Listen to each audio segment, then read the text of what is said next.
భయపడుతున్నామంటే మిడతల వల్ల ఉన్నట్లయితే మరి దేవుని రాజ్యాన్ని మనం ప్రవేశించలేమని దేవవాక్యం ద్వారా సెలవించబడుతున్నాం. మనకి మిడతల వల్లే మనం హెచ్చించుకోకూడదు, ఆలోచించుకోకూడదు. ఎందుకంటే మిడతలను మీరు ఎవరు చూసారా? మిడతలను చూసినట్లయితే ఆ మిడతలు ఏ విధంగా చూస్తారండి? ఈ ప్లేస్లోకి వెళ్ళాలని ఎగిరినప్పుడు ఆ ప్లేస్లోకి వెళ్ళవు. వాటికి గురి ఆ ప్లేస్లో ఉంటుంది, కానీ ఎగిరినప్పుడు మరి ఇంకో ప్లేస్లో ఎగురుతుంటాయి. దాని స్వభావం అట్లాంటిది. దానికి ఎగరడంలో కరెక్ట్ ప్లేస్లోకి అవి జంప్ చేయలేవు. మనం మిడతల వలె మన విశ్వాస జీవితం మిడతల వలె ఉన్నామంటే మన మిడతల వలెనే మనము ఎక్కడికి ఎగరాలో మనకు తెలవదు.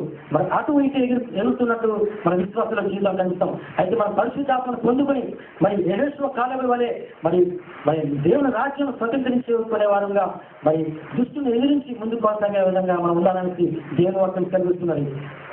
అదేవిధంగా ఎగిసి మరి మత్తయి సువార్త 14:22-23 చూసినట్లయితే మరి ప్రభువైన యేసుక్రీస్తు మరి ఆయన శిష్యులను మరి ముందుగా ప్రార్థించుకోవడానికి వెళ్తూ మీరు ముందుగా వెళ్ళిపోండి అనేసి వారు బలవంతంగా పంపించేసి మరి వారు ధోని ఎక్కి పంపించడం మనం చూస్తుంటాము. ఇక్కడ మత్తయి సువార్త 14:22-33 వరకు. అయితే ఆయన శిష్యులు మరి సముద్రం మీద ధోనిలో వెళ్తూ ఉంటారు. అయితే ప్రభువైన యేసుక్రీస్తు 4వ జామున అర్ధరాత్రి సమయంలో మరి ఆయన సముద్రం మీద నడుచు వెళ్తూ ఉంటుంటారు. అయితే సముద్రం మీద వెళ్తున్నప్పుడు మరి గొప్ప గాలి వేస్తూ మరి అలల చేత కొట్టబడుతున్నప్పుడు మరి వారు ఎంతో భయపడుతూ ఉంటారు. అయితే ప్రభువైన యేసుక్రీస్తు ఆ సముద్రం మీద వస్తున్నప్పుడు మీరు చూస్తూ మరి ఆయన చూసి మరి భూతం అని భయపడుతున్నప్పుడు ఆయన చెప్తున్నాడు కదా, భయపడకుడి నేనే అని చెప్తుంటాడు. అయితే పేతురు అంటాడు కదా, నీవైతే నేను కూడా ఈ సముద్రం మీద నడిచి వస్తానని చెప్పినప్పుడు ప్రభువైన యేసుక్రీస్తు ఓకే నడిచిరా అంటాడు.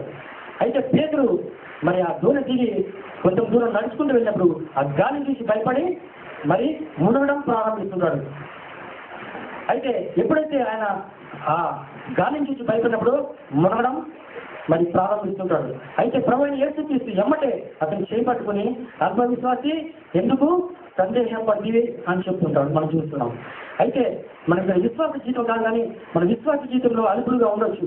అయితే మన పరిశుద్ధాత్మ మనతో మనం కలిగి ఉన్నప్పుడు ఇట్లాంటి సమయంలో మనము అల్ప విశ్వాసంతో కొన్ని చోట్ల మనము పడిపోయే విధంగా ఉన్నప్పుడు ప్రభువైన యేసుక్రీస్తు మరి ఈ విధంగా పేతురుని ఏ విధంగా చేపట్టుకుని ఎమ్మటే మరి లేపి మరి ఆయన్ని ఎందుకు ఇంత డౌట్తో ఉన్నావు, మరి ఎందుకు ఇంత నువ్వు అవిశ్వాసంతో ఉన్నప్పుడు అని ఆయనతో చెప్పినాడు. పరిశుద్ధాత్మ మనలో ఉన్నప్పుడైతే మనం ఎప్పుడైనా పడిపోయిన స్థితిలో ఉంటే పరిశుద్ధాత్మ లేవనెత్తి మరి నా కుమారుడు నా కుమార్తె ఎందుకు నీ ఈ స్థితిలో ఉన్నావు లేవని చేసి మనం బలపరిచే విధంగా ఉంటాడు. కాబట్టి మన పరిశుద్ధాత్మ కలిగి ఉండాలనేసి మరి దేవుని వాక్యం ద్వారా హెచ్చరింపబడుతున్నాము. మనం ఎప్పుడు మరి పరిశుద్ధాత్మ కలిగి జీవించాలనేసి మరి పరిశుద్ధాత్మ లేదే మరి దేవుని రాజ్యంలో ప్రవేశించలేము, మరి క్రీస్తు వారంగా జీవించాలనేసి ఈ దినాన్ని మరి దేవుని వాక్యం ద్వారా హెచ్చరింపబడుతున్నాము.